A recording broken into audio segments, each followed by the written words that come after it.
Namaskar. Today, the topic that we are going to discuss is related to learning and teaching. We always say that this program, the Fit for Life program, coming to you from Karmyog for 21st Century, within the ambit of the Behtar Life Academy. So, all of this, as soon as you see academy, we always say that it's a program for teaching and learning. Of course, it's a sadhana paddhati or a process for developing a daily routine of deep committed practice. We say all this, but at the core of it, there is a process of learning. So when we use these terms, learning, teaching, these are so common that we often tend to be confused about what really is hidden within that term, within that word. So, what is learning, or what should be the goal of learning? Why should we learn anything? Well, most of you would feel, what's there to ask? What kind of a question is this?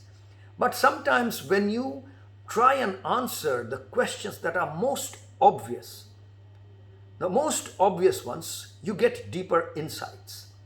Because the most obvious things are the ones that we kind of tend to not think about most of the times.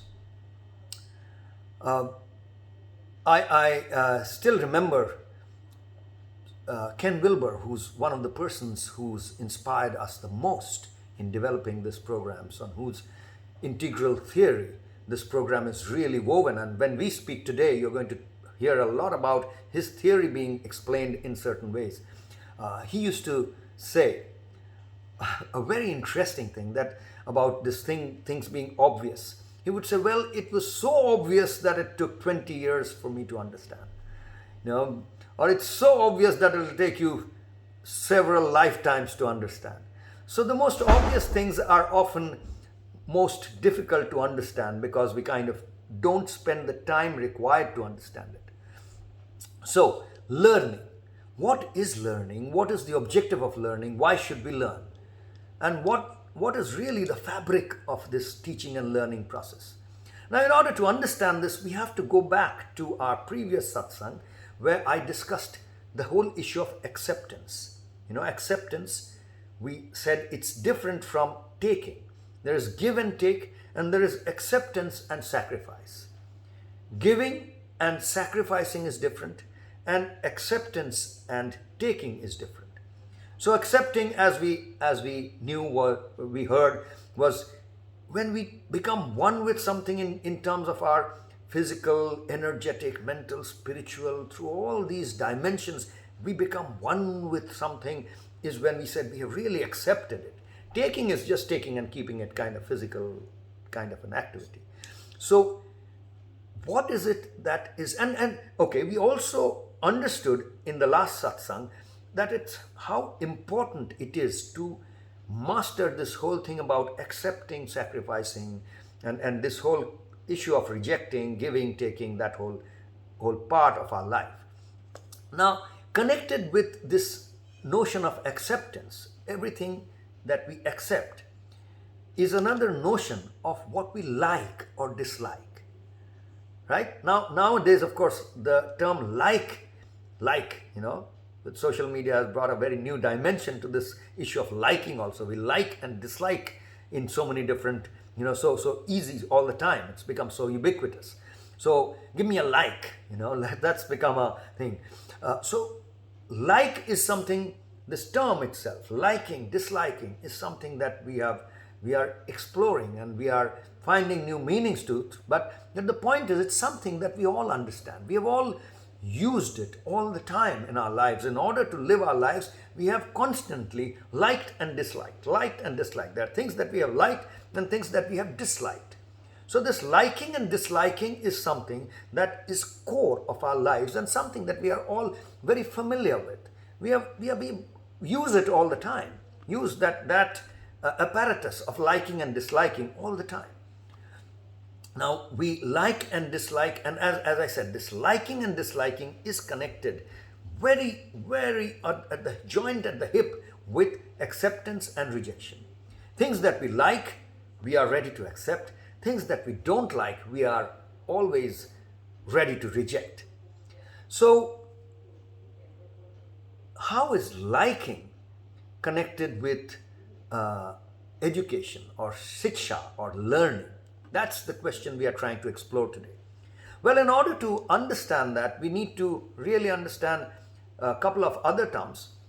Liking is connected with beauty. See, everything that we like, we say, oh, it's so beautiful. When we say that, it's so beautiful, we are actually saying, oh, I like it so much. You're so beautiful. You're actually saying, I like you so much. Oh, this is so beautiful. So beauty and liking is absolutely connected. It's one and the same thing almost.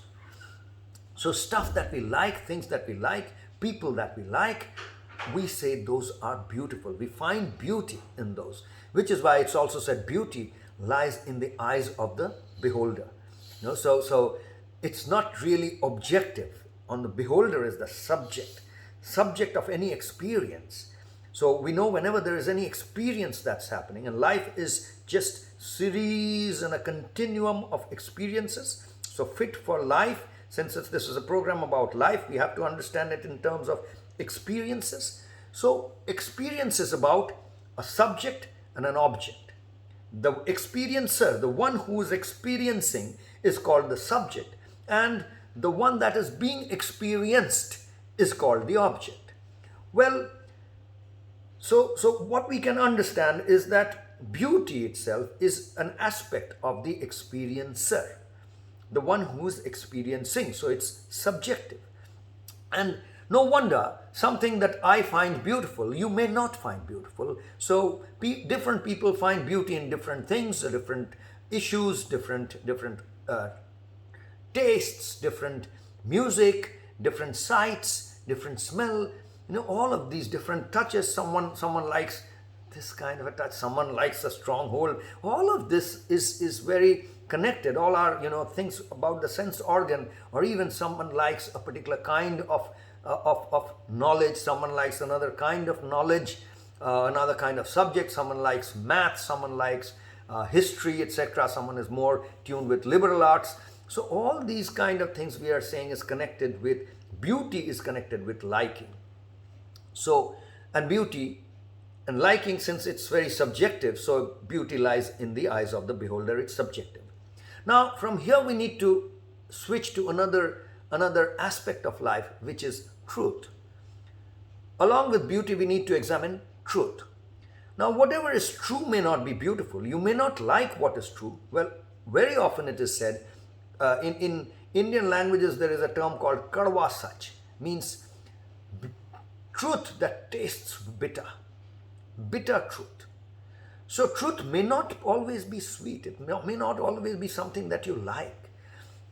So truth is not always sugar coated. If you try to sugar coat it, it may hide the truth and may become a lie. So truth is irrespective of beauty. So for example, you may not like the fact that it is raining. You may not like the rains. The rains may not be beautiful for you right now. But the truth is, if it is raining, it is raining. No, that's the truth. It has very little to do with whether you like it or not. So it's objective. It's objective. In the experience, it's part of the object. So truth is objective, beauty is subjective. We now understand the difference. Now, in order to move ahead in this, we need to understand one other term, which is all that is good. Good is another term that we use all the time, stuff that is good. Now, we experience life in terms of what is good and what is bad. And we also know what is good, we try to, kind of like, we accept, and what is bad, we try to leave out or reject, but not always. See, we know smoking, cigarette, is not good. It's written on the cigarette pack also that this may cause cancer, it is not good for you, etc. But then some people like it. A lot of stuff which is not good, people like. The truth is there. Well, if you hid the truth, if you did not say that cigarette causes cancer, that would be hiding the truth. That would be a lie. Now, the fact that you are saying the truth doesn't matter. In this case, the fact that it is not good, it is bad doesn't matter. You still like it. It's beautiful for you. That smoke, that feeling of that cigarette is something that you enjoy. It's beautiful for you. You find beauty in it. So that proves that beauty is not connected with goodness essentially. These are three separate dimensions, separate domains in how we experience life itself. And these three are so common terms, the good, the true, and the beautiful are so common terms for experiencing life that each one of us are familiar with these terms. There is nothing, you don't need to do a PhD on anything. You don't need to go to school or college or class or go read books or go through PowerPoint presentations to really understand or get insights on these terms. You are using these three terms all the time. You're experiencing life through what is good and what is true and what is beautiful for you all the time. So how can we really use this apparatus of good, the true, and the beautiful to really connect it with the whole process of teaching and learning? That's where we started from. We said we're going to talk about learning. What is the objective of learning? What's the goal of learning? What is learning? Well, the answer to that question hence is learning is a process by which we are refining what we find beautiful. Learning is a process by which we are refining, tuning our likes and dislikes. How are we doing that? So what is learning? What is education? We call it siksha in our language, Indian languages. Education, learning. Learning is hence, as I am repeating, is a process by which we are tuning our likes and dislikes. So as we learn, as we are learning, our learning is effective only if our likes are getting tuned, are harmonizing, synchronizing with what is good and what is true. So if the good and the true, where the good and the true is already harmonized, integrated, if we can integrate our beauty, our likes with it, then we have an integration of the good and the true and the beautiful. Again, in Indian languages, there is a standard term for it. For thousands of years, these have been talked about in terms of Satyam, Shubham, Sundaram. There are songs about this which were written ages back. Satyam, Shubham, Sundaram. Well, it's been hijacked into Satyam, Shivam, Sundaram. Shiva, as you know, is one of the deities who's kind of recognized in many of the religions that are practiced in India. But a lot of the Hindu practitioners of Hinduism in its different forms, Hinduism in different forms, they